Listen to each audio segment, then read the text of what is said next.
Hello, this is Virgil, Labrador, Editor-in-Chief of Satellite Markets and Research, and we're here at the SES booth at CABSAT 2015 with Deepak Mathur. He's the Senior Vice President, Commercial, Asia-Pacific and the Middle East for SES, which is one of the world's largest satellite operators. And Deepak has been on this MarketCast several times.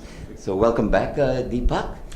Thanks a lot, Virgil. It's great to see you as always, and looks like a great show, isn't it? Yes, it is. Yes, it is. So Deepak, let's start with SES announced some major satellite contracts recently. Yeah. So talk about that, and then what of those satellites specifically cover the regions that you are responsible for. Absolutely.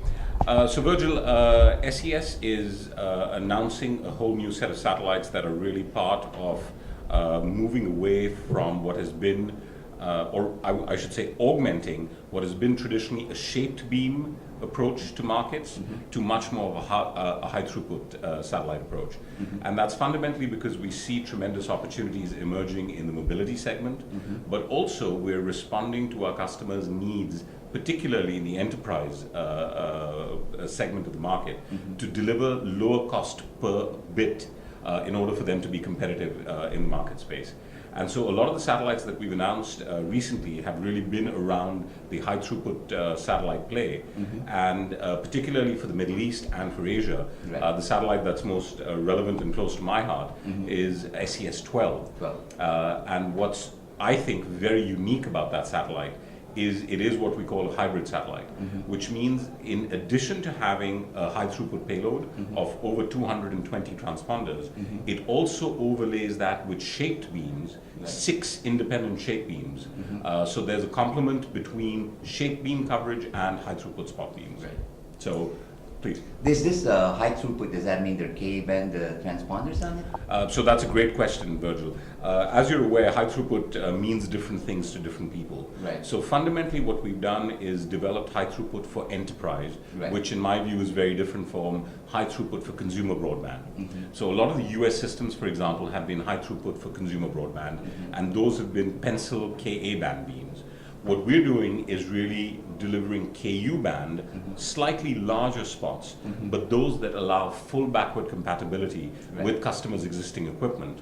The only thing that's different is we're using Ka band gateways in order to maximize the possible throughput we can get. And there's also a digital processor on board the satellites which allow us to go up from any spot on the satellite to any spot on the satellite. So that remains a Ku connectivity, but then it also has a great Ka gateway to Ku remotes connectivity. So what's the coverage area of SES-12, and then when will it be launched? So SES-12 will go up in the latter part of 2017, and the coverage basically extends from I would say Saudi Arabia at the western edge and all the way to Australia. So it's in a very unique geographic location. It actually replaces an existing satellite of ours, which is NSS-6, which has a lot of shape beam coverages, and then layers on top of that the spot beams that we were just discussing. Right.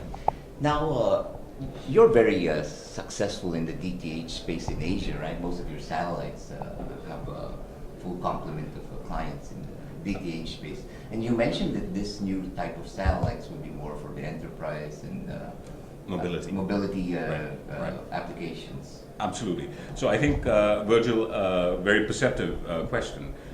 What we've been very fortunate to do is that although we have 8 DTH customers in Asia, the balance between enterprise and or data and DTH in our portfolio in Asia is close to 50-50. So although we have a lot of very successful DTH customers, we also have very, very large enterprise networks in a large number of countries across Asia.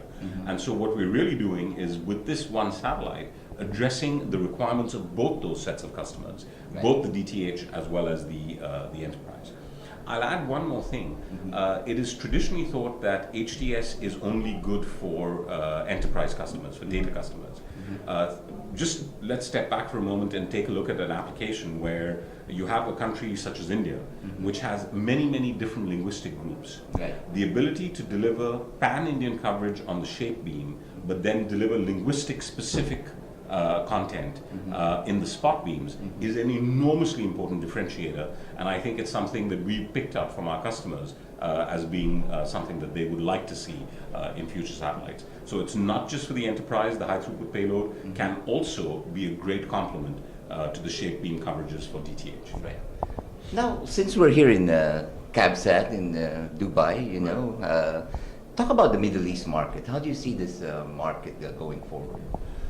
So I'm very bullish on the Middle East. We've had a slightly challenging period where after the US troop pullout, there was a period where we had relatively subdued demand and a lot of capacity supply.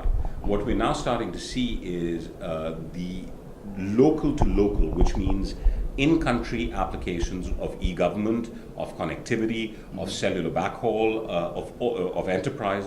All these applications are really taking off. And it's a pattern that we've seen in other parts of the world. It will usually lead with the larger countries, making investments to make sure that they have digital connectivity and provide cellular access, etc. And over a period of time, you'll see that proliferate into a number of the smaller economies. So that's exactly what we're seeing, a tremendous resurgence of enterprise customer grade demand, as well as a lot of local government demand for capacity for a number of applications. Right. Well, I think we've covered quite a bit of ground. Deepak, is there anything else you want to add? No, it's just great to see you, and I look forward to seeing you next year at CABSAT 2016. Yes, well, thank you very much, Deepak.